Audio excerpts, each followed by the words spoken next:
Hello guys, एक बार फिर से स्वागत है आपके अपने यूट्यूब चैनल को स्वाहा अकेडमी में। तो यार पिछली वीडियो में हमने जो है क्लास 11th के मैथ्स का पहला चैप्टर का प्रश्नावली 1.1 हल कर लिया था।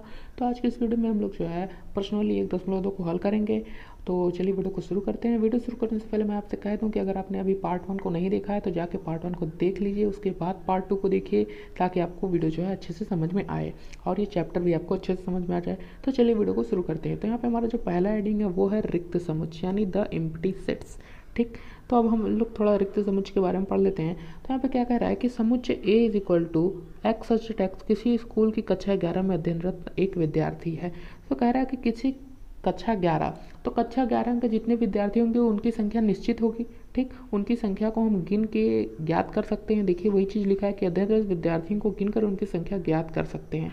अतः समुच्चय ए के अवयवों की संख्या सीमित है। ठीक, अब बी वाले पे विचार करते हैं। तो देखिए बी कह रहा है कि B is equal to x such that x वर्तमान में कक्षा 10 तथा 11 दोनों में अध्ययनरत विद्यार्थी हैं।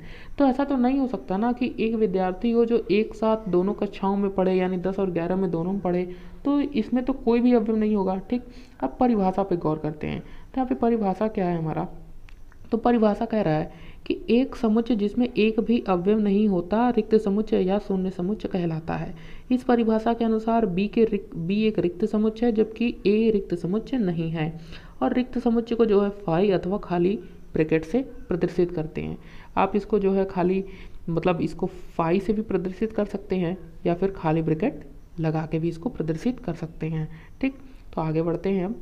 तो यहाँ पे देखिए, यहाँ पे कुछ उदाहरण दे रखा है तो हम उदाहरण भी देख लेते हैं। पहला उदाहरण ये है कि मान लीजिए कि a is equal to x such that 1 और फिर कह रहा है कि x is greater than 1 and less than 2 और फिर कह रहा है कि x एक प्राकृतिक संख्या है। तो देखिए यहाँ कह रहा है कि यहाँ a रिक्त समुच्चय है। ठीक, रिक्त समुच्चय क्यों? क्योंकि कह रहा है कि x वो संख्या है जो 1 से तो बड़ी है लेकिन 2 से छोटी। तो ऐसी कोई संख्या है ही नहीं, 1 और 2 के मध्य कोई प्राकृतिक संख्या नहीं होती ना, तो इसलिए ये रिक्त समुच्चय। ठीक, इसको जब हम लोग लिखेंगे तो या फिर केवल हम लोग इसको लिख सकते हैं a इज इक्वल टू 5। ठीक, अगर आप 5 लिखेंगे तो ब्रैकेट नहीं लगाएंगे और अगर खाली ब्रैकेट लगा रहे हैं तो 5 नहीं लगाएंगे। ठीक, ये चीज़ ध्यान रखिएगा। अब आगे बढ़ते हैं। तो यहाँ पे देखिए कुछ और उदाहरण दिया हुआ है जिसमें से हम एक दो देख लेते हैं इसमें से। अब देखिए यहाँ पे बी वाला उदाहरण क्या कह रहा है। तो बी वाला उदाहरण कह रहा है कि B is equal to x such that x square minus 2 is equal to 0 और x एक परिमेय संख्या है। ठीक, अब देखिए यहाँ पे b भी रिक्त समुच्चय है क्योंकि समीकरण x square minus 2 is equal to 0 x के किसी भी परिमेय मान को संतुष्ट नहीं करता।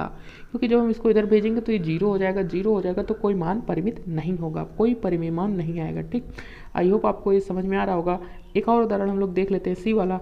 ये कह रहा है कि एक्स सच डेट एक्स संख्या 2 से अधिक एक सम अभाज्य संख्या है। तो 2 से अधिक कोई सम अभाज्य संख्या है ही नहीं, तो ये भी एक रिक्त समुच्चय है। ठीक, अब आगे बढ़ते हैं। तो यहाँ पे अगला हेडिंग हमारा ये है कि परिमित और अपरिमित समुच्चय यानी फाइनाइट और इनफाइनाइट समुच्चय सेट्स को हम यहाँ पे देखेंगे। अब मान लीजिए, यहाँ पे कह रहा है मान लीजिए कि a इज इक्वल टू 1 2 3 4 5 और b is equal to ABCDEG। ठीक, अब कह रहा है तथा c इन समय विश्व के विभिन्न भागों में रहने वाले पुरुष। ठीक, अब यहाँ पे क्या देखने को मिलता है, तो यहाँ पे देखने को मिल रहा है कि a में 5 अवयव हैं। ठीक, a में 5 अवयव हैं 1 2 3 4 5। ठीक, लेकिन b में 6 अवयव हैं। ठीक, लेकिन c में कितने अवयव हैं पता नहीं। जैसा कि स्पष्ट है कि c के अवयव की संख्या हमें ज्ञात नहीं, क्योंकि वो कह रहा है कि विश्व के विभिन्न भागों में रहने वाले पुरुष, तो इसकी संख्या तो नहीं ज्ञात हो सकती ना, वो संख्या बहुत बड़ी होगी, बहुत बड़ी हो सकती है। अब देखिए क्या कह रहा है कि किसी समुच्चय S के अवयव की संख्या से हमारा अभिप्राय समुच्चय के भिन्न अवयवों की संख्या से है। इसे हम जो है n और ब्रैकेट में s से प्रदर्शित करते हैं। ठीक, s जो है यहाँ पे एक प्राकृतिक संख्या होगी लेकिन वो जो है एक बहुत बड़ी संख्या होगी। ठीक, तो s एक आरिक्त परिमित समुच्चय होगा। ठीक, अब आगे बढ़ते हैं थोड़ा सा। अब हम यहाँ पे इसका परिभाषा देख लेते हैं परिमित और अपरिमित का। तो देखिए परिभाषा क्या कह रहा है कि एक समुच्चय जो रिक्त है अथवा जिसके अवयव की संख्या निश्चित होती है परिमित समुच्चय कहलाता है, अन्यथा समुच्चय अपरिमित होता है। ठीक, तो यहाँ पे कह रहा है अगर उस अवयव की संख्या निश्चित होगी तो वो परिमित होगा यानी फाइनाइट होगा, और जिसकी समुच्चय की अवयवों की संख्या मतलब निश्चित नहीं होगी वो इनफाइनाइट होगा। ठीक, अब कुछ उदाहरण देख लेते हैं यहाँ पे। तो उदाहरण हमारा पहला क्या है कि यदि W सप्ताह के दिनों का समुच्चय है तो W परिमित है। क्यों? क्योंकि सप्ताह में 7 दिन होते हैं, वो निश्चित है। ठीक, अब यहाँ पे सेकंड वाला देखते हैं कि मान लीजिए S समीकरण x square minus 16 is equal to 0 के समुच्चयों का हल है, तो ये भी परिमित होगा, क्योंकि इसका हल जो आएगा वो आएगा प्लस माइनस 4। ठीक, तो वो एक परिमित संख्या है। अब देखिए यहाँ पे क्या कह रहा है कि मान लीजिए कि जी किसी रेखा पर स्थित सभी बिंदुओं का समुच्चय है, तो ये अपरिमित होगा, क्योंकि एक रेखा पे बहुत सारे बिंदु हैं, इन अनंत बिंदु को बनाया जा सकता है। ठीक, तो ये एक अपरिमित होगा। अब आगे बढ़ते हैं। अब देखिए यहाँ पे कह रहा है कि जब हम किसी समुच्चय को रोस्टर रूप में निरूपित करते हैं तो उसे समुच्चय के सभी अवयवों को कोष्ठक के भीतर लिखते हैं। ठीक, लेकिन किसी अपरिमित समुच्चय के सभी अवयवों को कोष्ठक के भीतर लिखना संभव नहीं है, क्योंकि ये ऐसे समुच्चय हैं जिनकी अवयवों की संख्या जो है सीमित नहीं है। ठीक, इनकी संख्या जो है असीमित है, अनंत तक है, तो इसको जो है ब्रैकेट में नहीं लिखा जा सकता। तो इसके लिए क्या करते हैं हम लोग, अतः किसी भी अपरिमित समुच्चय को रोस्टर रूप में प्रकट करने के लिए हम कम इतने अवयव लिखते हैं जिससे कि उस समुच्चय की संरचना स्पष्ट हो सके। उसके बाद हम 3 बिंदु लगा देते हैं। देखिए उदाहरण के तौर पे यहाँ लिखा हुआ है। अब यहाँ पे 1 2 3 एक प्राकृतिक संख्या है, तो प्राकृतिक संख्या तो अनंत तक है ना, तो 1 2 3 लिखने के बाद यहाँ पे 3 बिंदु लगा दिया गया है। वैसे ही यहाँ पे भी है विषम प्राकृतिक संख्याओं का समुच्चय, तो वो भी लिखा है, वो भी तो एक अनंत तक है, तो वहाँ भी कुछ लिखने के बाद जो है कुछ दूरी तक लिखने के बाद वहाँ भी डॉट डॉट लगा दिया जाता है। ठीक, तो इसी अपरिमित रूप को इसी तरह से जो है लिखा जाता है। अब आगे बढ़ते हैं। यहाँ पे टिप्पणी को थोड़ा सा देख लेते हैं। तो टिप्पणी में क्या कह रहा है कि सभी अपरिमित समुच्चय का वर्णन रोस्टर रूप में नहीं किया जा सकता। उदाहरण के लिए वास्तविक संख्याओं के समुच्चय का वर्णन, वास्तविक संख्याएं में सारी संख्याएं आती हैं, जितनी संख्या आप सोच सकते हो वो सारी वास्तविक संख्याएं, तो इसको जो है ये अपरिमित समुच्चय है और इसको जो है रोस्टर रूप में नहीं लिखा जा सकता। ठीक, क्योंकि इस समुच्चय के अवयवों में कई विशेष पैटर्न होते हैं। जैसा कि मैंने कहा, इसमें बहुत सारी संख्या होती है, परिमेय संख्याएं, अपरिमेय संख्याएं, बहुत सारी संख्याएं होती हैं, तो इसको जो है रोस्टर रूप में नहीं लिखा जा सकता। अब देखिए उदाहरण, अब यहाँ पे हमारा जो पहला उदाहरण है वो ये कह रहा है, यहाँ पे हमको बताना है कि कौन सा अपरिमित है और कौन सा परिमित है। ठीक, तो यहाँ पे पहला क्या है, एक्स इज डेट एक्स, फिर कह रहा है एक्स बिलोंग कर रहा है एन को, यानी एक प्राकृतिक संख्या, और कह रहा है एक्स और x माइनस 1 और x माइनस 2। तो देखिए x minus 1 x minus 2 is equal to 0 है, तो इसका जो आंसर आएगा वो आएगा 1 और 2। ठीक, 1 और 2 आ रहा है, तो ये हमारा परिमित होगा। ठीक, ये हमारा परिमित होगा, तो इसको मैं f लिख देता हूँ। ठीक, अब सेकेंड वाला क्या है कि x इज डेट x, यहाँ भी x जो है वो n को बिलोंग कर रहा है और कह रहा है x square is equal to 4। ठीक, ये भी अपरिमित होगा, क्योंकि यहाँ पे इसका जो है वर्ग हो रहा है, तो 4 का जब हम वो अंडर रूट निकालेंगे तो आएगा प्लस माइनस 2, यहाँ पे प्लस ले लिया या माइनस ले लो तो भी ये फाइनाइट ही होगा, इसलिए ये भी परिमित संख्या है। ठीक, परिमित समुच्चय। हम यहाँ पे थर्ड वाला देखते हैं, कह रहा है एक्स इज डेट एक्स, फिर कह रहा है एक्स बिलोंग कर रहा है एन को और 2x minus 1 is equal to 0। ठीक, 2x minus 1 is equal to 0, तो इसको सॉल्व करेंगे तो आएगा आपका 0, और 0 आ रहा है तो ये इसका हो जाएगा 5, इसको जो हम लोग 5 से करेंगे और ये हो जाएगा हमारा इनफाइनाइट। ठीक, इनफाइनाइट समुच्चय होगा, यानी अपरिमित समुच्चय होगा। अब चौथे वाले पर चढ़ते हैं। तो चौथा वाला क्या कह रहा है कि x बिलोंग कर रहा है n को और x एक अभाज्य संख्या है, तो ये भी जो है अपरिमित होगा। क्यों? क्योंकि अभाज्य संख्या तो बहुत सारी हैं, तो ये भी अपरिमित हो जाएगा आपका। ठीक, अब आगे बढ़ते हैं। तो यहाँ पे आखिरी वाला है कि x such that x belong कर रहा है n को और x एक विषम है। अब विषम क्या है, कह रहा है कि x एक विषम है, तो देखिए ये भी एक अपरिमित समुच्चय होगा, क्योंकि विषम संख्याएं बहुत सारी होती हैं। ठीक, तो ये भी हमारा जो है आपका अपरिमित में आ जाएगा, यानी ये भी इनफाइनाइट समुच्चय हो जाएगा। ठीक, अब यहाँ पे आगे बढ़ते हैं। तो यहाँ पे हमारा जो अगला हेडिंग है वो कह रहा है कि समान समुच्चय यानी इक्वल सेट्स। ठीक, अब इसको भी थोड़ा सा हम लोग देख लेते हैं। फिर देखिए दिया गया है कि दो दिए गए समुच्चय a और b हैं। ठीक, यदि a का प्रत्येक अवयव b में भी है तथा b का प्रत्येक अवयव a का भी अवयव है, तो समुच्चय a और b समान कहलाते हैं। ठीक, अब पहले यहाँ पे परिभाषा देख लेते हैं। परिभाषा कह रहा है कि दो समुच्चय a और b समान कहलाते हैं यदि उनमें तटस्थ समान अवयव हों, और हम लिखते हैं a is equal to b, अन्यथा समुच्चय को असमान लिखते हैं और लिख देते हैं a is not equal to b।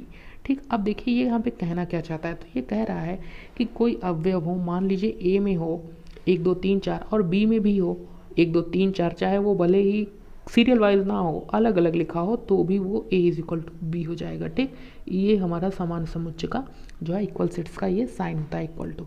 ठीक, यही चीज़ ये यहाँ पे ये कहना चाह रहा है। अब यहाँ पे उदाहरण नंबर 2 देख लेते हैं हम लोग। क्या है कि उदाहरण नंबर 2 कह रहा है कि मान लीजिए a 6 से कम अभाज्य संख्या है। ठीक, 6 से कम अभाज्य संख्या है, और तो कह रहा है कि p 30 के अभाज्य गुणनखंडों का समुच्चय है। ठीक, आप देखिए ये कह रहा है ए जो है वो 6 से कम अभाज्य संख्या, तो 6 से कम अभाज्य संख्या कौन कौन सी होंगी, तो यहाँ पे हम लिखेंगे ए इज इक्वल टू 6 से कम अभाज्य संख्या हमारी 1, 2, 3 और 5, इतना ही होगा। ठीक, अब यहाँ पे कह रहा है कि P क्या है, 30 के अभाज्य गुणनखंडों का समुच्चय है। तो 30 के अभाज्य गुणनखंड कौन कौन से होंगे, वो हो जाएंगे आपके 1, 2, 3 और 5। आप चाहें तो इसमें एक नहीं भी ले सकते हैं। ठीक, तो मैं यहाँ ए को जो है इरेज कर देता हूँ, यहाँ पे केवल 2 और 3 और 5। ठीक, तो देखिए P भी वही होगा और A भी वही है, तो यहाँ पे हम कह सकते हैं कि दोनों समान है। ठीक, दोनों समान है, दोनों के अवयव समान है, तो इसलिए हम यहाँ पे लिख सकते हैं कि A is equal to P। ठीक, अब आगे बढ़ते हैं। आप यहाँ पे टिप्पणी में देख लेते हैं, मतलब नोट में कि क्या दिया हुआ है। तो नोट में यहाँ लिख रहा है कि यदि किसी समुच्चय के एक या एक से अधिक अवयव की पुनरावृत्ति होती है तो समुच्चय बदलता नहीं। उदाहरण के तौर पर देखिए, ए में दिया है केवल 1 2 3 और बी में दिया है 2 2 1 1 और 3 3। ठीक, ये समान है क्योंकि हम जानते हैं कि इसमें जो है ये सबका विलोम ही है, प्रत्येक अवयव बी में है लेकिन इसका विलोम भी सत्य है। ठीक, और ये भी जानते हैं कि इसमें जो अगर पुनरावृत्ति हो रही है तो उसको हम लोग केवल अगले में जो है एक ही बार लेते हैं। ठीक, तो ये समान युग्म होगा यानी समान समुच्चय होगा। और यहाँ पे हम उदाहरण को देख लेते हैं। तो यहाँ पे उदाहरण कह रहा है कि समान समुच्चय के युग्म को छाटिए, यदि कैसा युग्म है तो उसका कारण भी बताइए। तो यहाँ पे कह रहा है, पहला वाला क्या है, कह रहा है कि a इज इक्वल टू 0 है। ठीक, यहाँ पे कह रहा है कि b में क्या है कि जो x है वो 15 से बड़ा है और 5 से छोटा है। ठीक, 15 से बड़ा 5 से छोटा। और यहाँ पे c कह रहा है कि x such that x minus 5 is equal to 0।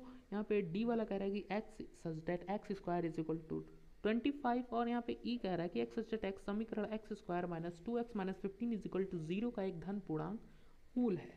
ठीक, तो अब देखिए वाले को सॉल्व करेंगे तो यहाँ पे जो हमारा आंसर आएगा वो आएगा -3 और +5। तो यहाँ पे +5 ही हम ले रहे हैं, -3 को नहीं लेंगे। तो फिर यहाँ पे देखिए ए जो है हमारा बी से नहीं मैच करेगा क्योंकि वो 5 है, सी से नहीं मैच करेगा क्योंकि यहाँ पे 5 आएगा, और इसका भी जब हमको करेंगे तो 5 ही आंसर आएगा, -5 और +5 आएगा, तो वो भी नहीं लेंगे। लेकिन ई में देखिए आप लोग सोच रहे होंगे कि माइनस क्यों नहीं लेंगे, तो यहाँ पे लिखा है धन पूर्णांक मूल लेना है, तो हमारा जो 5 आएगा वही धन पूर्णांक मूल हो गया, यानी इसका भी आंसर जो आ रहा है वो 5 ही आ रहा है। ठीक, यहाँ पे भी जो ये 5 हो जाएगा, सॉरी गलती से इरेज हो गया था, बी वाले का 5 है, तो यहाँ पे जो आंसर आएगा वो 5 ही आएगा। अब देखिए बी वाला भी किसी से नहीं मैच करेगा क्योंकि ये 5 है, 5 यानी रिक्त है, रिक्त समुच्चय, तो ये किसी से नहीं मैच कर रहा है। अब देखिए सी वाला जो है डी से नहीं मैच होगा क्योंकि यहाँ पे माइनस भी है प्लस भी है, तो यहाँ पे दोनों लेंगे तो किसी से नहीं मैच हो रहा है, लेकिन सी वाला ई से मैच करेगा क्योंकि इसका भी आंसर +5 में आएगा और इसका भी आंसर +5 में आएगा। ठीक, तो यहाँ पे बस सी और ई ही जो एक समान युग्म है, समान समुच्चय है। यहाँ पे आप देख सकते हैं आंसर क्या लिखा है कि इसी प्रकार समान समुच्चयों का युग्म केवल सी और ई है। ठीक, अब आगे बढ़ते हैं। तो यहाँ पे एक और उदाहरण दिया हुआ है, उसको भी देख लेते हैं, फिर चलते हैं प्रश्नावली पे। तो यहाँ पे देखो उदाहरण 1 कह रहा है कि कौन से युग्म समान है, अपने उत्तर का औचित्य बताइए। यहाँ पे पहला है शब्द एलॉय के शब्द के अक्षर का समुच्चय तथा बी में लॉयल। ठीक, तो देखिए अब देखिए यहाँ पे जब हम लोग एलॉय का लिखेंगे तो क्या हो जाएगा, तो मैं इसको थोड़ा सा जूम इन कर लेता हूँ और यहाँ पे हम लिखते हैं। तो पहले वाले का जब हम लोग लिखेंगे तो एलॉय को लिखेंगे तो हो जाएगा आपका ALOY। जैसा कि हम सभी जानते हैं कि इसमें कोई भी चीज़ को दोहराया नहीं जाता है, तो x का जो ये हमारा हो गया, ये हमारा हो गया x वाला। अब b वाला लिखते हैं, b क्या है, b है लॉयल, तो जब लॉयल लिखेंगे तो ये भी हो जाएगा हमारा LOYA।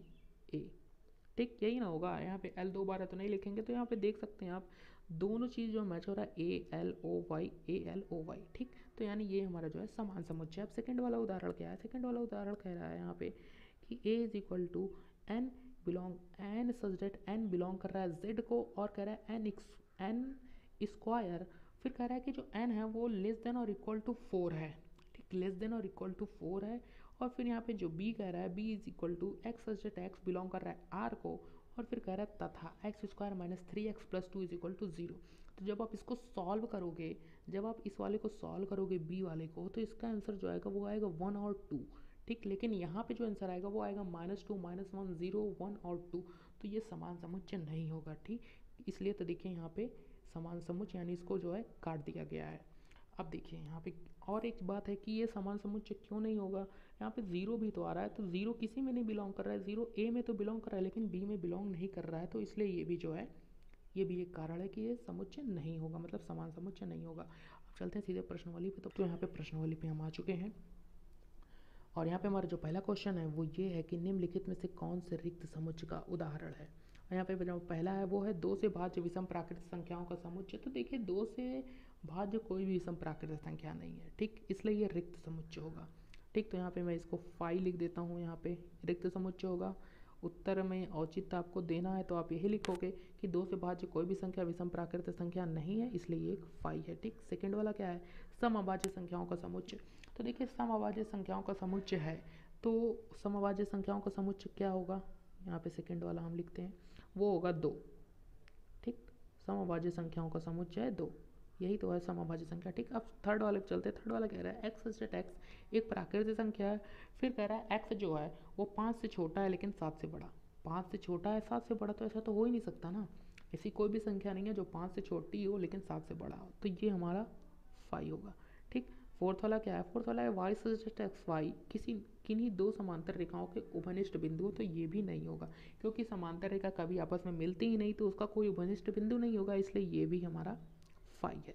ठीक, अब आगे बढ़ते हैं, सेकंड वाले क्वेश्चन पे चलते हैं। सेकंड वाला क्वेश्चन क्या कह रहा है कि निम्नलिखित में से समुच्चयों में कौन सा परिमित है और कौन सा अपरिमित है। ठीक, तो वर्ष के महीनों का समुच्चय, तो वर्ष में कुल 12 महीने होते हैं, इसलिए ये हमारा परिमित होगा, यानी ये हमारा एफ होगा, फाइनाइट होगा। सेकंड वाला क्या है, सेकंड वाला कह रहा है ब्रैकेट में 1,2 1 2 3 फिर डॉट डॉट डॉट, यानी ये जो है समुच्चय नहीं होगा, ये अपरिमित होगा। ये प्राकृतिक संख्याओं को दर्शा रहा है लेकिन प्राकृतिक संख्याएं तो अनंत तक हैं, तो ये हमारा इनफाइनाइट होगा, यानी आई और एफ। ठीक, अब थर्ड वाला क्या है, थर्ड वाला हमारा है कि 1 2 3 डॉट डॉट डॉट 99 और 100। तो देखिए ये दर्शा रहा है प्राकृतिक संख्याओं को, लेकिन ये भी एक सूचीबद्ध है कि 100 तक ही है। तो यहाँ पे संख्या जो है हमारी अवयवों की संख्या निश्चित है, उन्हें ज्ञात किया जा सकता है, इसलिए ये परिमित होगा। यहाँ पे अवयवों की संख्या जो है वो 100 ही तो है, तो ये हमें तो ज्ञात है, तो ये हमारे जो है परिमित हो गया, यानी फाइनाइट होगा। फोर्थ वाला क्या है, 100 से बड़े धन पूर्णांकों का समुच्चय। तो देखिए 100 से बड़े धन पूर्णांक तो बहुत ढेर सारे हो सकते हैं, उसको किस तरह लिख सकते हैं, तो ये हमारा जो है इनफाइनाइट होगा, ये हमारा इनफाइनाइट होगा। ठीक, अब यहाँ पे कह रहा है 99 से छोटे अभाज्य पूर्णांकों का समुच्चय, तो ये हमारा फाइनाइट होगा, क्योंकि 99 तो कह रहा है कि 99 से छोटे जितने अब जो है हमारे अभाज्य पूर्णांक है वो कौन कौन से हैं, तो देखिए वो हमारा जो अभाज्य पूर्णांक है वो हमारा है 1 है, 2 है, 3 है, डॉट डॉट डॉट, और फिर जो हमारा 97 तक है। तो ये जो संख्या है ये तो निश्चित ही है ना, तो ये हमें ज्ञात है, तो ये हमारा जो है फाइनाइट होगा, यानी ये हमारा परिमित समुच्चय होगा।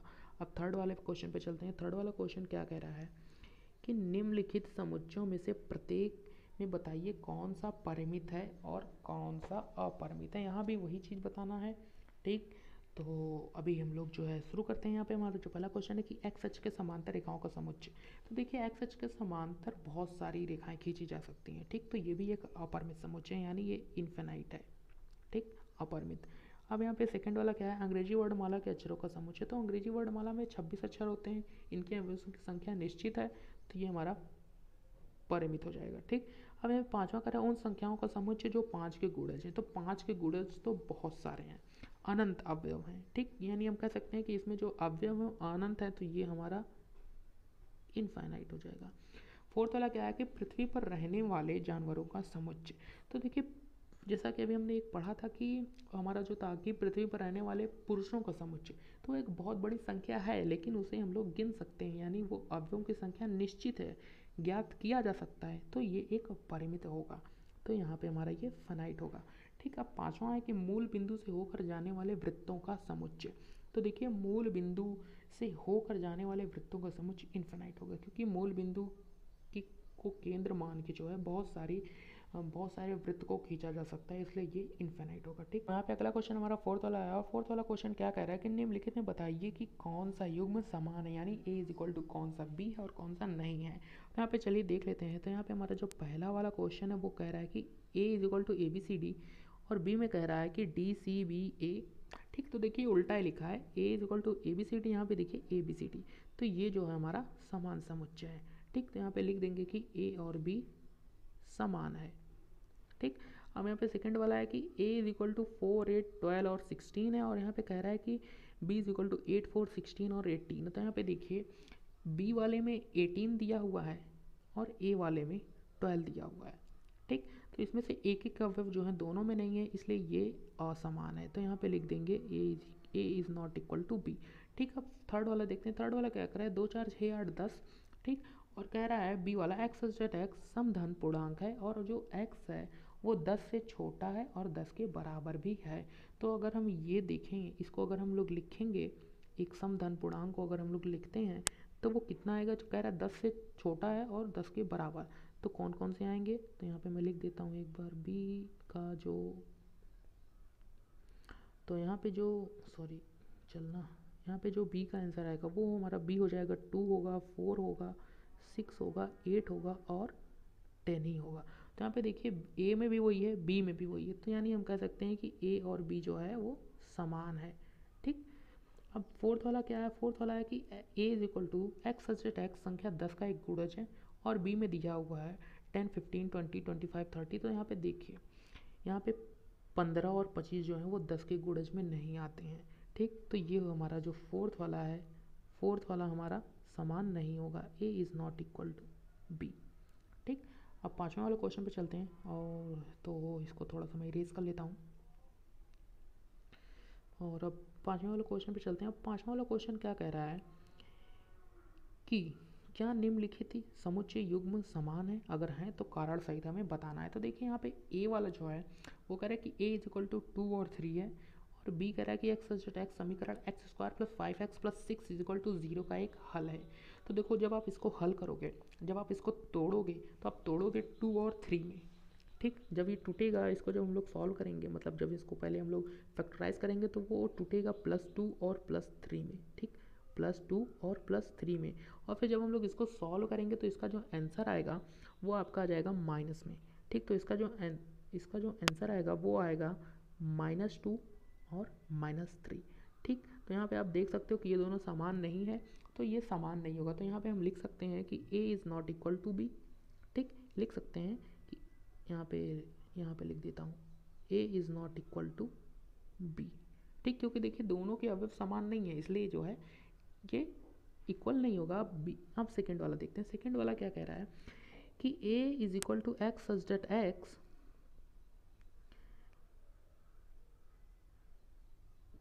कह रहा है, यहाँ पे सेकंड वाला क्या कह रहा है, तो देखते हैं। सेकंड वाला कह रहा है कि a is equal to x such that x शब्द फॉलो का एक अक्षर है, और b वाला कह रहा है y सच दैट y शब्द वोल्फ का एक अक्षर है, ठीक। तो इसको हम थोड़ा सा इरेज कर ले रहे हैं। तो a वाला तो हम जान ही चुके थे कि इज़ नॉट इक्वल टू है। अब b वाला देखते हैं, तो यहाँ पे लिखता हूँ b वाला में, ठीक। सेकंड वाला देखिए क्या कह रहा है कि a का जो शब्द होगा वो क्या बनेगा, तो a का जो बनेगा वो बनेगा, एक हो जाएगा आपका f, फिर हो जाएगा o, फिर हो जाएगा l और हो जाएगा w, ये हो जाएगा। अब b वाले में क्या होगा, b वाला हो जाएगा आपका, एक हो जाएगा w, एक हो जाएगा o, एक हो जाएगा l, एक हो जाएगा f, एक हो जाएगा f, ठीक। तो यहाँ पे आप देख सकते हैं कि दोनों जो है समान ही है, w इसमें भी है, o इसमें भी है, l इसमें भी है, f इसमें भी है। तो यहाँ पे हम लिख सकते हैं कि a is equal to b, यानी a और b एक समान समुच्चय है, ठीक। अब आगे बढ़ते हैं छठवें वाले क्वेश्चन पे। छठवें वाला क्वेश्चन क्या है, छठवां वाला क्वेश्चन यहाँ पे हमें कह रहा है कि नीचे दिए गए समुच्चयों के समान समुच्चयों का चयन कीजिए, ठीक। यही करना है। तो देखिए ए में यहाँ पे हमको, यहाँ पे जो 8 दिया हुआ है इसमें से हमको समान समुच्चयों का चयन करना है। तो देखिए ए में दिया है 2, 4, 8, 12, ऐसा किसी में दिया है जी नहीं दिया है, यानी ए किसी से भी नहीं होगा। बी में दिया है 1, 2, 3, 4 और 1, 2, 3, 4, डी में देखिए दिया हुआ है, ठीक। बी और डी समुच्चय समान है, तो यहाँ पे लिख देंगे हम लोग B is equal to D, B is equal to D, यानी बी और डी समान है। अब देखते हैं यहाँ पे ये भी सी भी किसी से नहीं मैच हो रहा है। ई में क्या है, ई में है -1 +1 और देखिए जी में भी वही है, तो यहाँ पे हम लिख देंगे कि ई इज इक्वल टू जी, ठीक। यहाँ पे एफ में 0 हो रही है तो किसी में नहीं है, किसी में नहीं है। तो यहाँ पे देखिए बस दो ही समुच्चय जो मैच कर रहे थे वो यही दोनों हैं, बी और D, B is equal to D और E is equal to G. तो इसी के साथ जो है हमारा प्रश्नावली 1.2 हो गया ख़त्म। तो इस वीडियो को भी करते हैं एंड। अगर वीडियो अच्छी लगी तो लाइक कर देना, शेयर कर देना, और कोई गलती हो गई हो तो कमेंट करके बता देना। और अगर अभी तक चैनल को सब्सक्राइब नहीं किया है तो कर लो यार सब्सक्राइब जल्दी से। फिर मिलते हैं अगले वीडियो में, तब तक के लिए धन्यवाद।